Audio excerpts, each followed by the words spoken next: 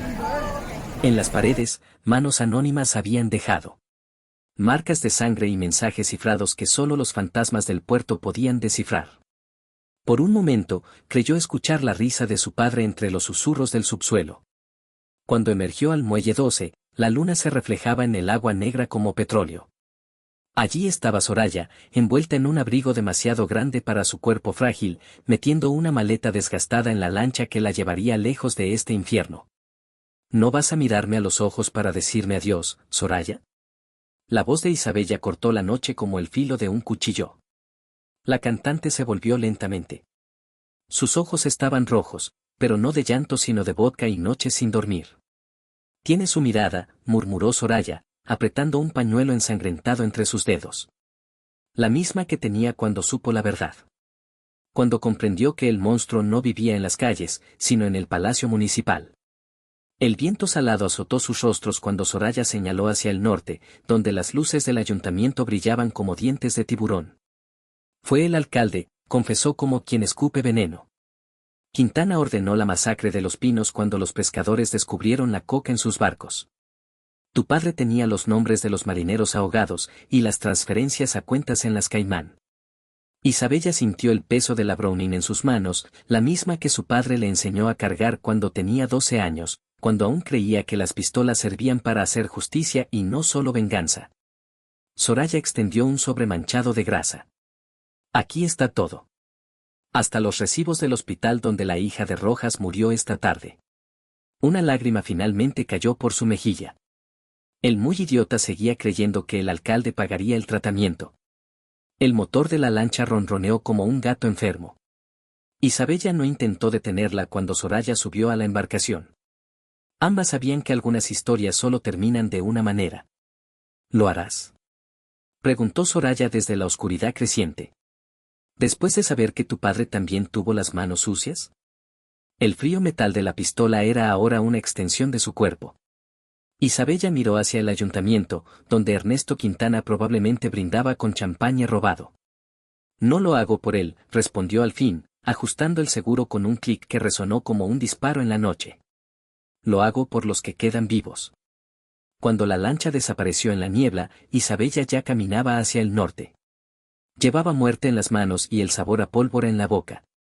Sabía exactamente lo que tenía que hacer. Justicia o venganza. El amanecer llegó envuelto en llamas y salitre. Isabella observó desde las sombras del muelle cómo el yate La Dorada del alcalde Ernesto Quintana se convertía en una antorcha que iluminaba toda la bahía. Las explosiones resonaron como truenos artificiales, haciendo vibrar los cristales de los edificios cercanos. Cada detonación le recordaba los latidos del corazón de Rafael cuando se desangró en sus brazos. El reflejo del incendio danzaba en sus ojos mientras probaba el sabor a cobre de sus labios partidos. Sus manos, que horas antes habían manipulado explosivos con precisión quirúrgica, ahora temblaban levemente. No por miedo, sino por esa extraña mezcla de vacío y plenitud que solo conoce quien ha cumplido una promesa de sangre. Los pasos detrás de ella fueron deliberadamente pesados. Rojas ya no intentaba esconderse.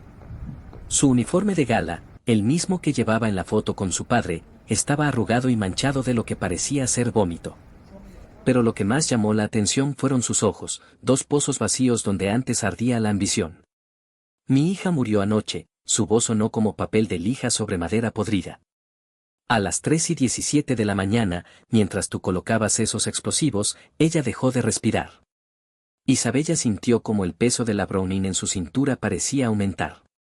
Pero Rojas simplemente dejó caer su arma al suelo, el metal golpeando el concreto con un sonido definitivo. Quintana nunca iba a pagar ese tratamiento, continuó, mirando las llamas que devoraban el barco. Lo sabía desde el principio, pero necesitaba creer en algo. El silencio que siguió fue más elocuente que cualquier confesión. Isabella abrió la boca para hablar, pero las palabras se ahogaron en su garganta cuando vio el cañón de la Glock presionando la sien del comandante. El disparo resonó como un aplauso solitario en el amanecer. El cuerpo de Rojas cayó hacia atrás como un árbol talado, golpeando el agua con un chapoteo sordo. La marea lo arrastró con indiferencia, como había hecho con tantos otros secretos del puerto. Las sirenas se acercaban, sus luces rojas y azules reflejándose en las aguas aceitosas del puerto. Isabella respiró hondo, llenando sus pulmones con el humo dulzón de la madera quemada y algo más, ¿pólvora? ¿Gasolina? ¿Liberación? No hubo euforia. No hubo lágrimas. Solo ese extraño color rojo en el horizonte que teñía las nubes como si el cielo mismo estuviera sangrando. Veracruz seguía siendo Veracruz, un vientre que engullía sueños y escupía cadáveres. El tacón de Soraya resonó contra el pavimento antes de que Isabella pudiera percibir su presencia. La cantante olía a perfume barato y gasolina, su abrigo negro moviéndose con el viento como las alas de un cuervo. ¿Y ahora qué?, preguntó Soraya, encendiendo un cigarrillo con manos que no temblaban. Su mirada iba de Isabella al cuerpo de Rojas que aún flotaba panza arriba, la corriente llevándolo hacia mar abierto. Isabella sacó el último cigarrillo del paquete de su padre, esos delicados con filtro que siempre fumaba, y lo encendió con un fósforo que lanzó al agua después. La llama dibujó un arco dorado en la penumbra. Ahora, escribo la historia, respondió mientras la primera luz del sol iluminaba su perfil. Sacó de su bolsillo la grabadora que había pertenecido a su padre, el mismo dispositivo que había capturado la confesión de Quintana horas antes entre los gritos y el olor a combustible. En la distancia, las primeras lanchas patrulla rodeaban los restos humeantes del yate. Pronto llegarían a tierra. Pronto empezarían las preguntas. Pero Isabella ya tenía todas las respuestas. Soraya asintió lentamente, exhalando el humo en forma de anillo perfecto que se disolvió en el aire salado. Ambos sabían que esta historia no terminaría en los tribunales, sino en las páginas sangrientas de la Crónica Roja, entre fotografías de barcos ardiendo y titulares a media página. El cigarrillo de Isabella brilló intensamente cuando aspiró profundamente. El sabor era amargo, como todas las verdades. Como todas las venganzas. Como todos los finales que solo son nuevos comienzos disfrazados. Epílogo, 6 meses después, Café La Habana, Ciudad de México. El aroma del café recién molido y los murmullos de conversaciones ajenas llenaban el ambiente. Isabella Montemar, ahora con el pelo más corto y una cicatriz apenas visible en la sien izquierda, hojeaba las pruebas de imprenta de su nuevo libro, La Sirena y los Demonios. La crónica real de Veracruz que había sacudido al país. El camarero acababa de servirle su espresso doble cuando una sombra se detuvo frente a su mesa. Dicen que tu libro va a ganar el Premio Nacional de Periodismo, una voz ronca, familiar, como arrastrada por el mar y los años de whisky. Isabella alzó la mirada. Soraya Mendieta estaba allí, pero diferente. El rímel ya no se le corría, el abrigo negro había sido reemplazado por un traje sencillo, y en lugar de oler a tabaco y desesperación, llevaba un perfume ligero, casi anónimo. Pero sus ojos seguían siendo los mismos, 2 pozos de secretos mal enterrados. No pensé que te atreverías a volver, dijo Isabella, sin sonreír, pero sin hostilidad. Soraya se sentó sin pedir permiso, dejando caer un ejemplar del periódico sobre la mesa. La portada mostraba el juicio del exalcalde Quintana, condenado a cadena perpetua. Los muertos ya hablaron. Los vivos podemos descansar, murmuró, aunque su tono sugería que el descanso era un lujo que ninguna de las dos se permitiría. Un silencio incómodo se extendió entre ellas, como el eco de disparos que nunca terminan de apagarse. Finalmente, Soraya sacó un sobre manila y lo deslizó hacia Isabella. Rafael te lo habría querido dar él mismo, dijo en voz baja. Dentro había una llave oxidada y una dirección escrita en un papel gastado, Callejón del Cristo, 17. Veracruz. Isabella cerró el puño alrededor de la llave, sintiendo el filo del metal contra su palma. ¿Qué es? Soraya se levantó, ajustándose el bolso al hombro. Por primera vez, Isabella vio algo parecido a paz en su mirada. El último secreto. Y antes de que Isabella pudiera responder, Soraya se perdió entre la multitud, como siempre lo había hecho, entre sombras, sin despedidas. Isabella miró la llave, luego el libro, y finalmente el titular del periódico, El fin de una era sangrienta. Afuera, comenzaba a llover. Veracruz seguía llamando.